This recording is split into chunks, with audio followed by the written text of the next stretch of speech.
Olá, seja bem-vindo ao nosso canal Somos Todos Teólogos, onde nós tratamos assuntos diversos da teologia cristã, cosmovisão cristã, dentre outras questões. Todas as religiões e ideologias têm seus símbolos visuais, os quais demonstram um aspecto importante de sua história ou crença. Por exemplo, o martelo e a foice do marxismo, adotados em 1917 pelo governo soviético e retirados de um quadro belga do século XIX, representando assim a indústria e a agricultura, onde o fato de serem cruzados significam a união de operários e camponeses da fábrica e do campo. O cristianismo, portanto, não é exceção quanto a possuir um símbolo visual para a representação da fé cristã. Logo, um símbolo ou um emblema universalmente aceito para a representação da fé cristã teria que, obviamente, estar totalmente vinculado à pessoa e obra de Jesus Cristo. Sendo assim, as possibilidades eram enormes. Por exemplo, os cristãos poderiam ter escolhido a manjedoura para representar o nascimento da esperança para os pecadores, pois Deus veio erguer a sua tenda entre nós, para assim nos salvar e nos resgatar. Tendo em vista que nós não poderíamos subir, ele teve que descer e vir até o nosso encontro. Por isso, a manjedoura poderia ter sido escolhida como símbolo da nossa fé. Mas também poderia ter sido escolhido como símbolo da fé cristã uma toalha. Mas uma toalha que estivesse vinculada à toalha que Jesus usou para lavar os pés dos seus discípulos, conforme o Evangelho de João, capítulo 13, indicando assim a humildade de Cristo, da qual também deve fazer parte da espiritualidade de todo cristão. Também havia a pedra como símbolo possível do cristianismo. Pedra essa que, tendo sido removida da entrada do túmulo de José de Arimateia, a qual teria proclamado assim a sua ressurreição. Outra possibilidade de escolha seria a figura do trono.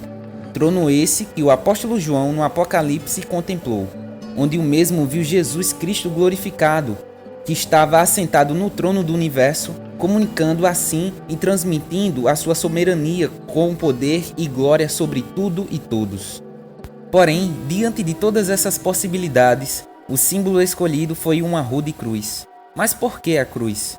Por que escolher um símbolo de aspecto tão negativo?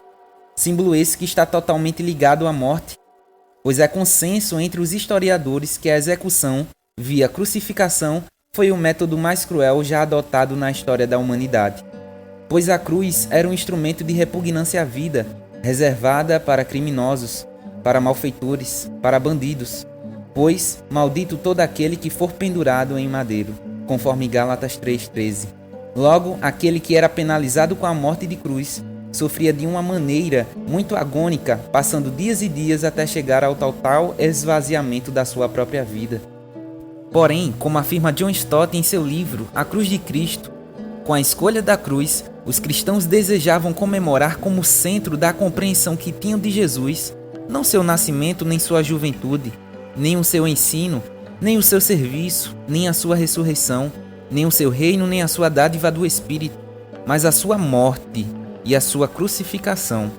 Pois a crucificação de Jesus é o principal evento do qual todos os outros fazem sentido, onde Jesus, o justo, morre no lugar dos injustos, no qual a essência da morte de Cristo representa a salvação dos pecadores da condenação eterna. Além disso, vale salientar que a centralidade da cruz teve origem na mente do próprio Jesus Cristo, pois ele nasceu com a missão de ir morrer na cruz, como mesmo afirmou em Marcos capítulo 8, verso 31.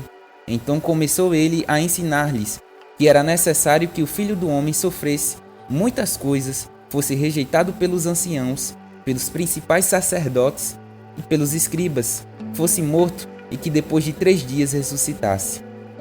Diante de tudo isso, será que você vive pela ótica da cruz? Que sejamos como o apóstolo Paulo afirmou em Gálatas capítulo 6, verso 14. Mas longe de mim esteja gloriar-me senão na cruz de nosso Senhor Jesus Cristo, pela qual o mundo está crucificado para mim e eu para o mundo.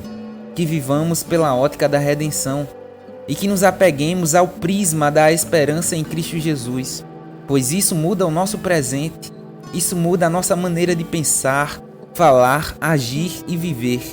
Como disse Lutero, vivo como se Cristo tivesse sido crucificado ontem, houvesse ressuscitado dos mortos hoje e fosse voltar amanhã. Que lembremos sempre do que Deus fez por nós em Cristo Jesus através da cruz. Se você assistiu até aqui, espero que tenha gostado desse vídeo, e se gostou, deixa o like e compartilha, pois isso nos ajuda demais. E se você é novo no canal, se inscreve para que mais conteúdos assim sejam produzidos.